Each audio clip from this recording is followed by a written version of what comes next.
Ah, cool. Mais yéen ñëpp ñu ngi leen di béggee xam naa ni avec le temps on va apprendre à trouver ce ñu gëm seen bopp et puis def genre émission bi parce que c'est toujours intéressant d'inspirer les autres mais aussi ku nekk am nga benn part de gëm sa bopp. Et je pense que nekkuñu di taamu ne kii réussir na wala gëm sa bopp daal ku nekk ak sa ligne de conduite ku nekk ak sa mission et en venant ci mission sax damay fàttaliwaat benn affaire boo xamante ni xëy na dina reetaanluwaat et yàlla bu la woowee ci benn mission ngay dëgër bopp en fait da nga koy gis et je pense que foo jëm xëy na yàlla yàgg na la ci woo mais xëy na xamuloo woon yoon bu ngay jël ba yegsi ci parce que damay fàttali daanoon nga jël congé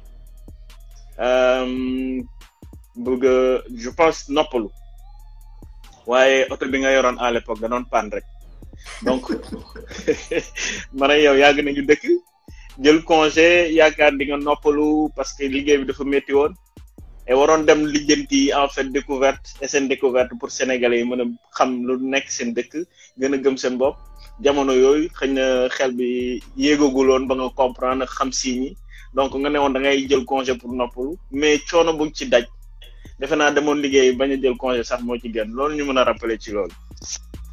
Ah oui, non, mais année yu métti la woon. Imagine toi nga jël 4 semaines de congé, 3 semaines yi nga passé au garage. Ouais, c'était terrible, hein? Parce qu'en fait, on a jël congé, mais sans objectif planifié, sans rien de clair, quoi. Peut-être c'était juste du planage. Et après, voilà, tout tombait à l'eau, mais tu reprenais le boulot, malade, quoi. Malade. Ça m'est arrivé 2 ans de suite, hein, je pense. 2 ans de suite. Ah ouais. C'était terrible. Bon, je sais pas qu'est-ce que ça signifie. Je peux pas le dire ni. Mais je sais qu'en tout cas, j'ai eu 2 ans de congé, 4 semaines de congé, 3 semaines au garage. Oui, c'est terrible, non? C'était terrible. Bon, man am naa ci jàngat bu ndaw parce que c'est vrai que léeg-léeg gëm sa bopp warul yam rek ci yow mais dafa war a boole un peu de spiritualité parce que nit ku gëm boppam te gëmuloo yàlla je pense que seytaane day yomb mu yóbbu la fu ko neex mais boo gëmee yàlla first après gëm sa bopp da ngay gis ne voilà tu es protégé et que yàlla dina la jëriñoo pour jàppale ñeneen ñi et en fait loolu lu ma ci mën a jàngat mooy léeg-léeg yàlla di la woo fenn mais nga dëgër bopp parce que ci bible bi mais aussi xam naa ni ci Coran bi war na ci nekk kenn ku tuddoon Jonas yàlla yónni woon ko pour mu dox benn mission mu daw mission bi bañ a dox mission bi jël gaal xoolal di dem fu sori ba gaal gi nar a këpp ñooy def ci nekk ci gaal bi bon rappel la rek rapidement ne ko su gaal bi naree suux yow la léegi dañ lay sànni ci géej gi parce que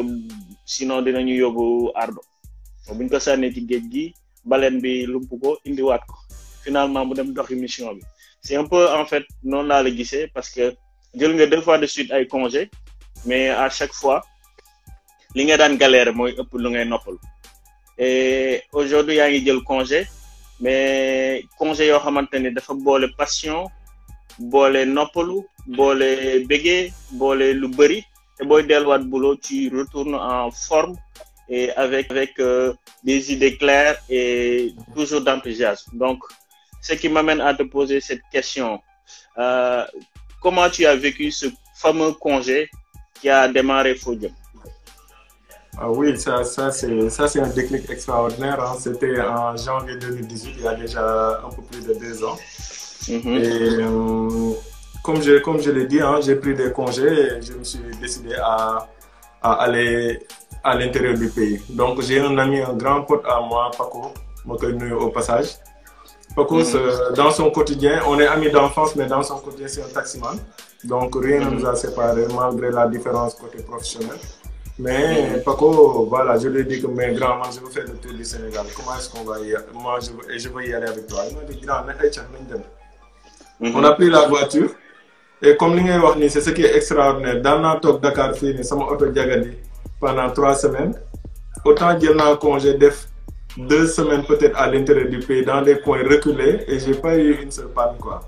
Donc, tout ça pour dire que parfois, quand tu pars avec la foi, avec passion, il y a rien qui t'arrête en fait. Donc, on a pris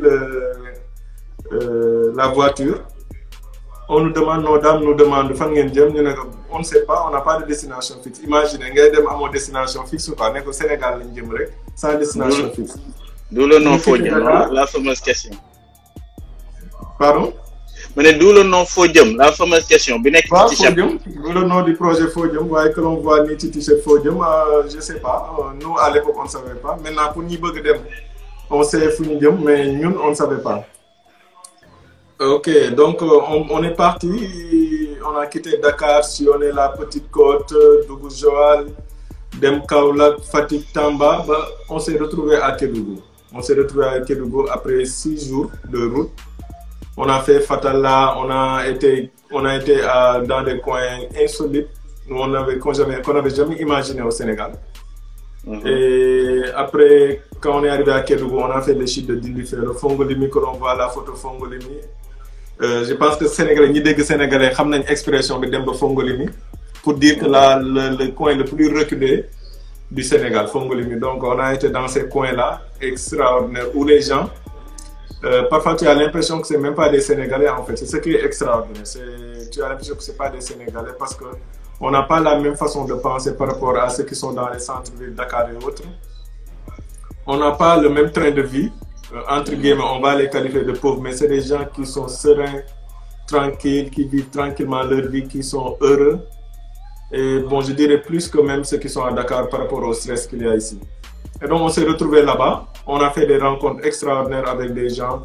Il y a le village qui est à Bandafassi, où depuis qu'on a commencé à organiser des voyages là-bas, chaque fois, on retourne dans ce village-là. Voilà, moi, les photos là, avec le vieux que vous voyez sur la photo. Une histoire extraordinaire. Quand on est arrivé, le vieux là, il était en train de faire une chambre pour son petit-fils qui devait prendre femme. Plus de 70 ans, en train de faire des boules d'argile, avec des chambres en argile. Affaire extraordinaire. On est reparti en 2019, 2 fois on l'a trouvé toujours costaud, en train de mener sa vie. Les dames que vous voyez là-bas, elles ont plus de 60 ans. Et c'est ces femmes, la plupart. Et ce qui est extraordinaire dans ce village, c'est que c'est un village qui est divisé en 2 parties. Il y a une partie qui habite en haut de la falaise, une autre partie qui est en bas de la falaise. Parce que l'histoire dit que tous ils habitaient en haut et à cause des problèmes d'eau, il y en a qui sont allés s'installer en bas et d'autres en haut. Et parfois, ceux qui sont en bas apportent de l'eau à ceux qui sont en haut. Mais ce qui est extraordinaire, c'est que les femmes que vous voyez qui ont 60 ans là peuvent porter des bassines d'eau sur la tête et monter la falaise. Là où nous, sans bagage, rien, on avait du mal à arriver tranquillement, mais elles, elles sont en haut.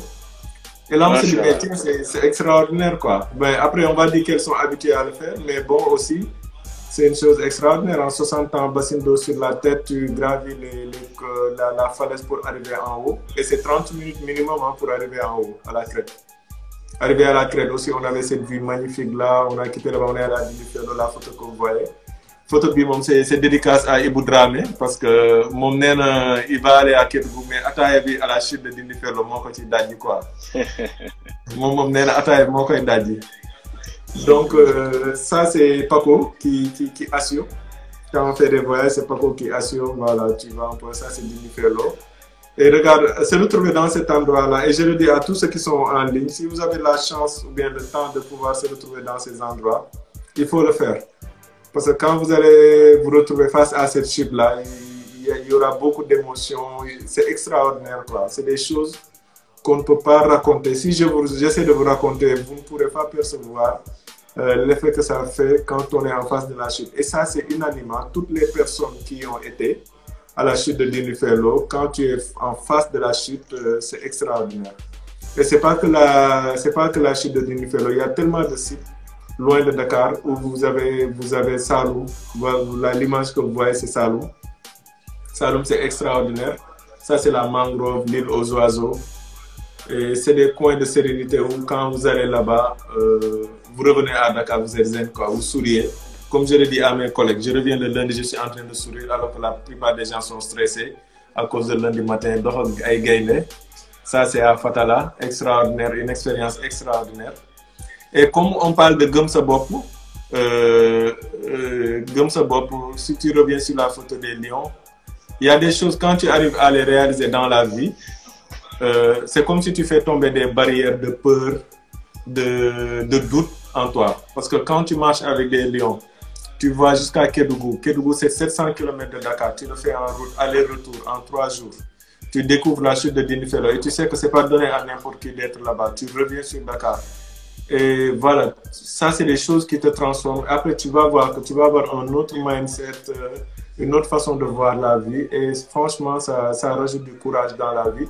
Et ça fait que tu vas de plus en plus croire en toi parce que tu es arrivé à faire des choses que tu n'avais jamais imaginé pouvoir faire.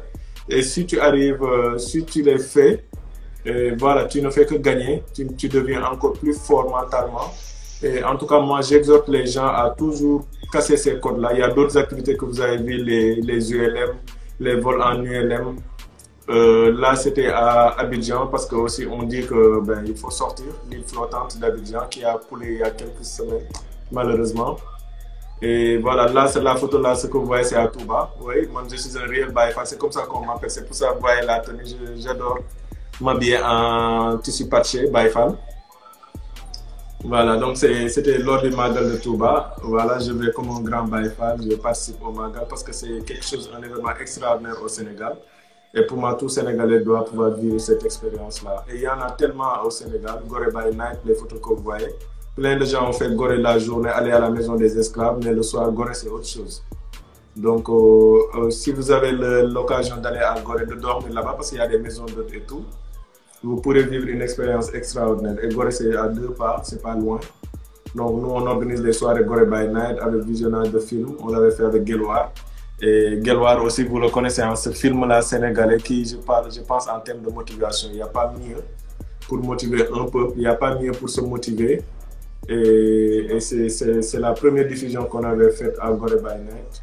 Et il y a d'autres concepts qu'on est en train de mettre en place tout le temps pour les Sénégalais, pour les aider à un peu découvrir mieux ce pays-là. Saut parachute, ça fait peur, c'est de la folie, mais c'est des activités qu'on fait ici. Donc quand des gens font des sauts en parachute, de la plongée sous-marine comme vous me voyez sous l'eau, pourquoi pas vous? Et comme je le dis, vous faites ces choses-là, vous en sortez différent, vous devenez d'autres personnes. Parce qu'au départ, vous aurez peur, c'est normal. Mais une fois que vous allez battre cette peur-là, ça veut dire que vous gagnez en confiance de vous-même. Vous devenez plus fort mentalement et vous êtes sûr. Ça, c'est les flyboards qu'on fait ici à Ngor. Les gens ne connaissent pas. Vous avez déjà vu ça. Le meilleur dans ce monde, c'est Zapata qui le fait avec aujourd'hui des machines à voler. On dirait un Ironman. Mais voilà, c'est partie de ce genre d'activité aquatique-là qui existe ici, qui font peur. Mais une fois que vous arrivez à les faire, vous devenez d'autres personnes. Donc voilà, il y a tellement d'expériences que j'ai vécues à travers ces voyages-là. Et tout ça, je peux vous dire, c'est au Sénégal. Voilà, tout ça, c'est au Sénégal qu'on peut vivre ça. Excellent, excellent. Ça fait rêver tout ça.